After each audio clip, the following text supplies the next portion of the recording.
prosesnya saling saling berdebat kusir dan lain-lain, ya kita ingatkan aturan yang ada dan kita tegas di sana.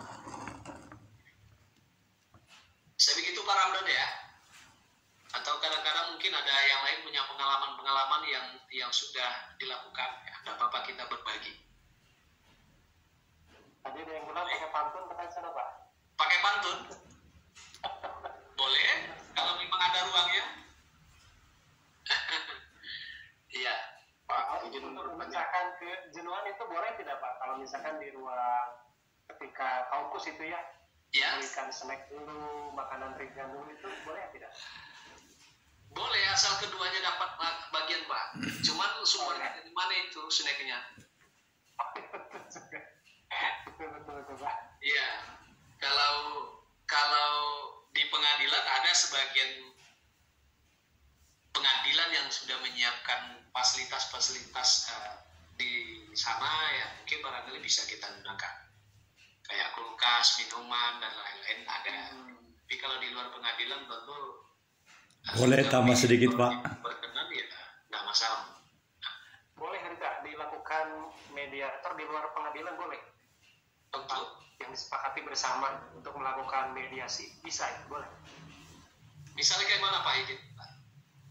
Seperti sebelum acara ini kan diminta oleh panitia untuk melihat video proses mediasi di pengadilan dan non pengadilan.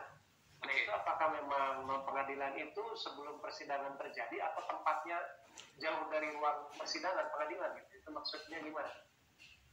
Untuk mediasi di luar pengadilan Pak Idin? Iya, seperti itu. Apakah itu di luar tempatnya, di luar lingkungan pengadilan, atau memang secara mandiri itu belum masuk pengadilan? Ya, kita kenalkan proses mediasi itu ada di pengadilan melalui proses perkara yang sudah dimasukkan, kemudian penunjukannya oleh pemilihan mediator oleh para pihak dalam ruang sidang pada pertemuan pertama, lalu tempatnya di ruang sidang pengadilan, kan ruang mediasi pengadilan. Itu mediasi di pengadilan yang sudah terintegrasi dengan litigasi. Tapi kalau mediasi luar pengadilan itu memang perkara yang belum terdaftar Pak. Oh iya. Maka para pihak belum mendaftarkan perkara, mereka ingin menyelesaikan itu di luar. Maka dia menemui mediator yang dia percayakan, misalnya Bapak, nanti misalnya Bapak bisa lakukan proses mediasi itu di mana saja yang disepakati. Tapi kalau sudah masuk ke pengadilan, itu mediasinya di ruang pengadilan apabila mediatornya hakim. Tapi kalau mediatornya non hakim, itu meskipun penunjukan mediatornya di pengadilan, untuk pemilihan tempat sebetulnya bagi non hakim masih terbuka untuk bisa melakukan di luar pengadilan. Misalnya di kafe, di hotel, atau mungkin di tempat-tempat yang disepakati. Tentu itu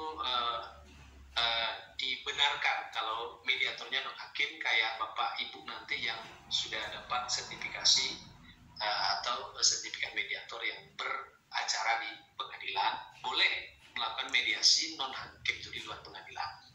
Yang nggak boleh itu hakim melakukan mediasi di luar pengadilan. Begitu Pak Ramdan.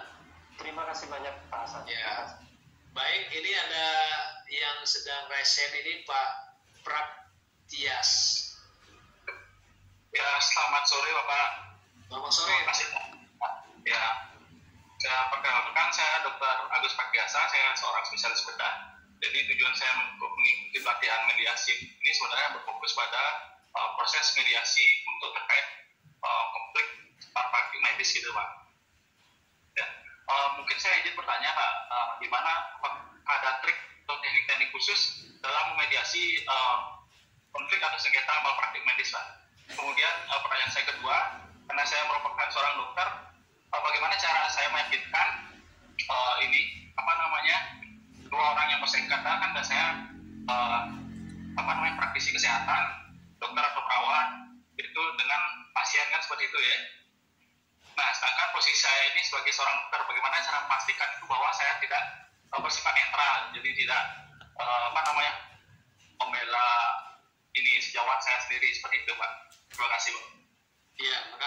dokter ya.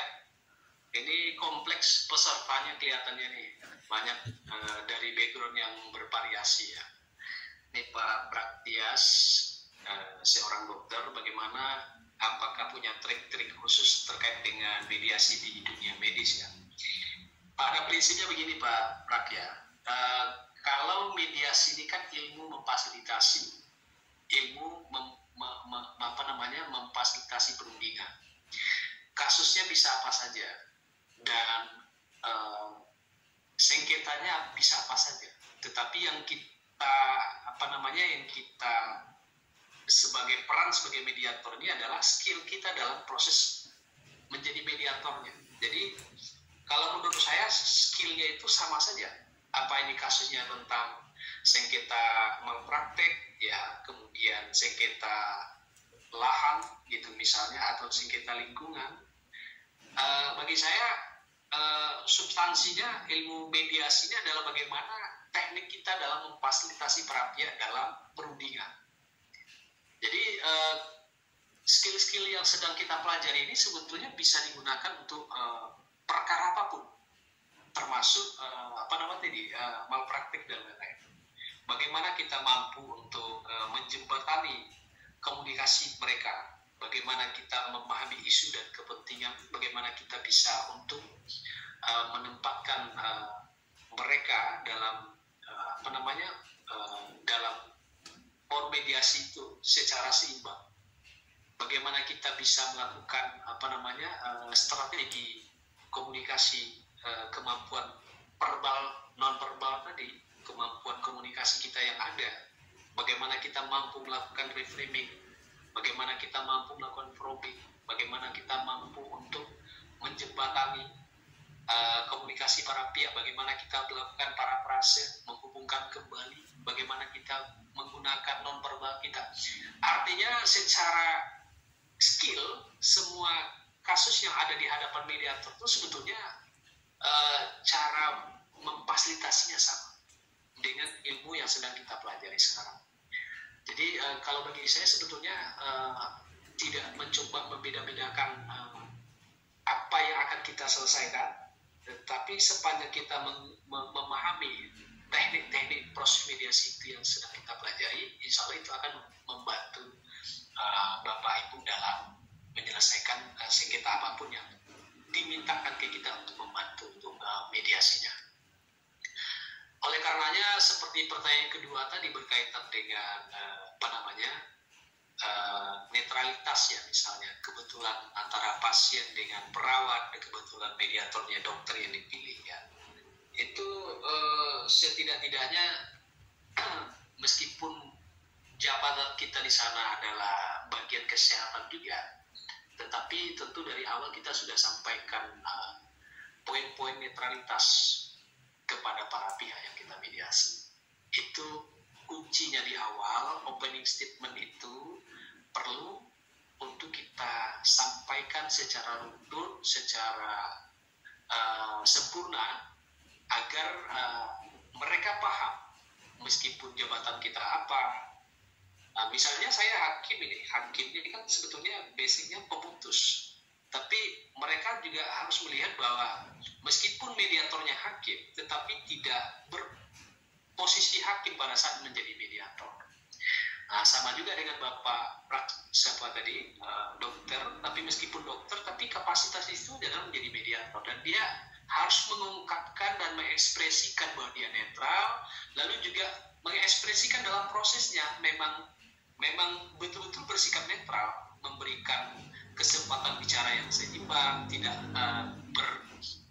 berinteraksi terlalu dekat dengan yang perawat ini misalnya, sehingga menimbulkan kecurigaan-kecurigaan yang akan